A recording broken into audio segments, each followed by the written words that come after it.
For the first problem, here are equation. We use the elimination method. The idea of elimination is to get rid of one of the letters x and y. So we're left with an equation that only has one unknown.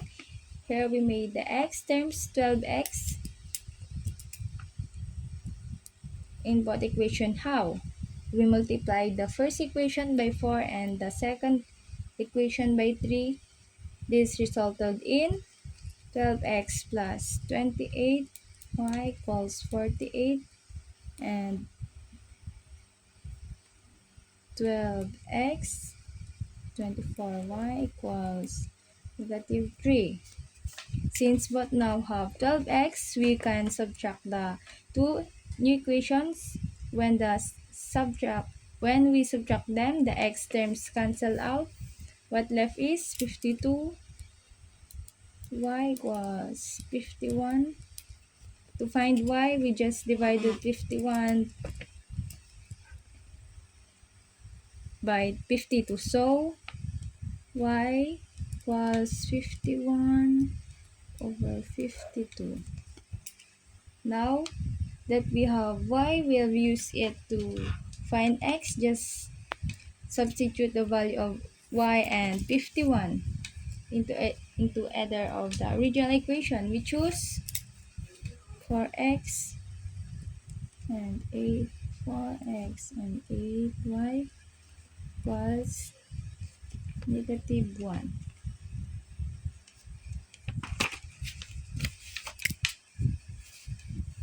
For x, 8y equals -2. We solve this. We multiply 8 by 15 over 52. Move the fraction on the other sides and solve for x. After the calculations, we get x 89 over 52. X equals 89 over 52. Therefore, the answer problem is x equals 89 over 52 and y equals 51 over 52 are in coordinate. For problem number 2, this is easier. Look at the x variables. We have -x and plus x. They have opposite sides but the same value, so you can just add the two equations immediately. When we add them, the x terms immediately cancel out. What's left is 2y equals 2, so y equals 1. Since we have y, we just substitute y equals 1 into x plus y equals 3. So x plus 1 equals 3. We just move the 1 to the other side, so x equals 3 minus 1 and x equals 2. The answer problem is x equals 2 and y equals 1 or 2, 1. O yan. Problem number 3, 2 into 4x equal minus y and -2 and 3 x minus y and equals 10. In problem 3, before we do elimination, we first need to distribute the numbers of outside the parentheses. So 2 4x minus y minus 2 becomes 8x minus 2y equals -2, and 3 x minus y equals 10 becomes 3 times plus y equals 10. Now, we'll use elimination again. This time, our goal is to eliminate y.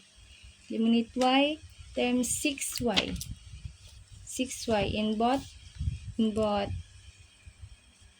equation. How? We multiply 8x minus 2y equals negative 2 by 3 and minus 3x plus y equals 10 by 2.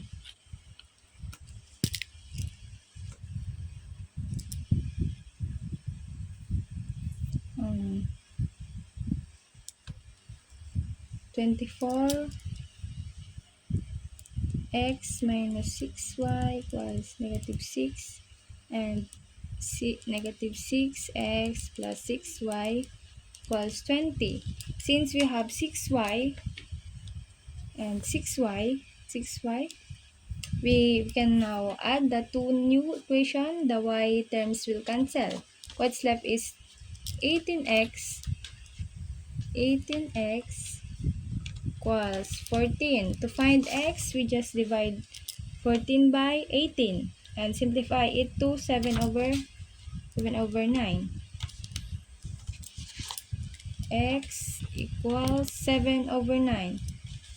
Once we have x equals 7 over 9, we just substitute this into one of the simplified equation. For example, 8x minus 2y equals 2.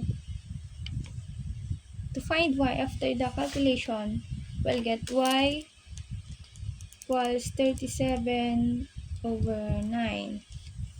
7 over 9. The answer for problem is 3 is x equals 7 over 9 and y equals 37 over 9 or 7 over 9.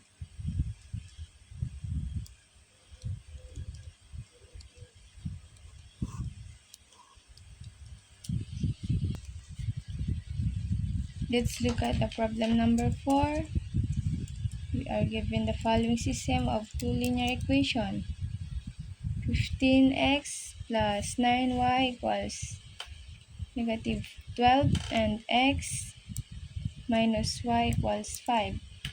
This is our second equation. Our goal is to find the values of x and y. These satisfy both of these equations. The paper start solving the second equation. X minus y equals 5. For x, to isolate x, we add y both sides of the equation. X minus y plus y equals 5 plus y. X equals 5 plus 5. Now that we have an expression for x,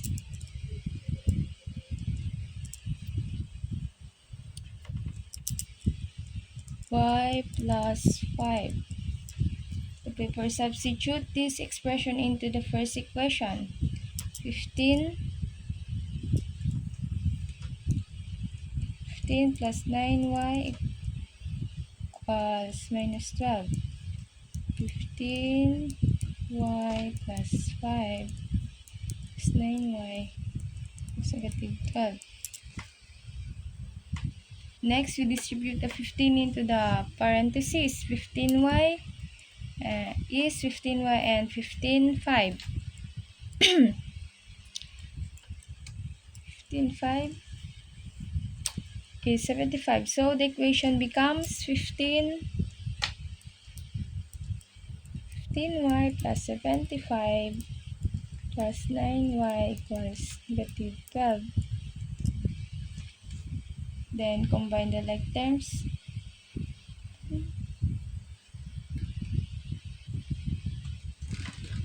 On the left side, 15y plus 9y give us 24y.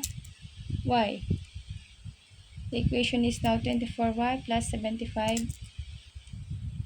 24y plus 75 equals negative 12.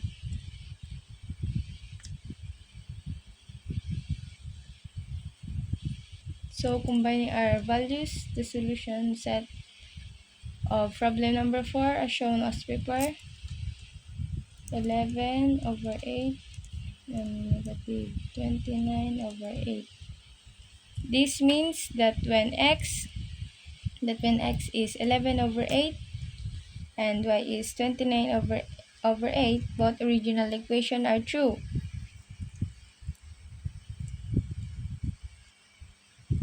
This is the answer.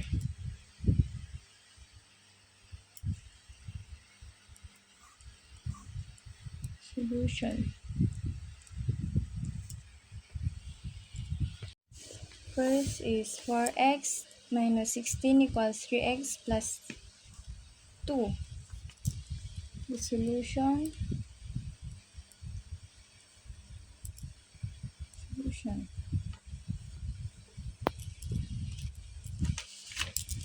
X minus 16 equals 2. Subtract 3x from both sides. And then x equals 18. Add 16 to both sides.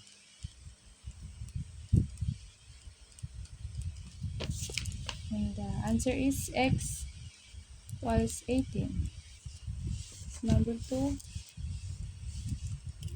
5 minus 6x plus 12 equals negative 5x equals 1. 17 equals 7 minus 1. Add 6x to both sides.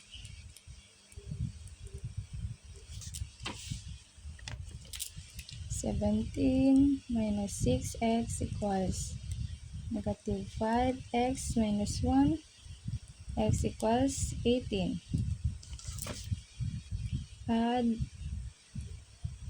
Add to both sides. And the answer is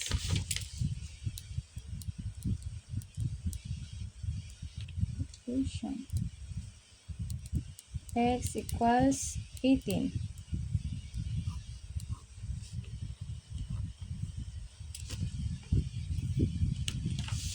Number 3. 8x equals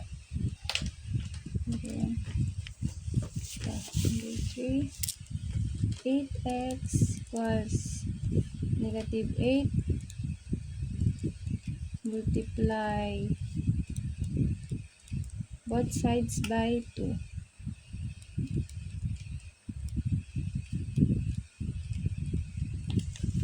And x equals negative 1 divided by 8.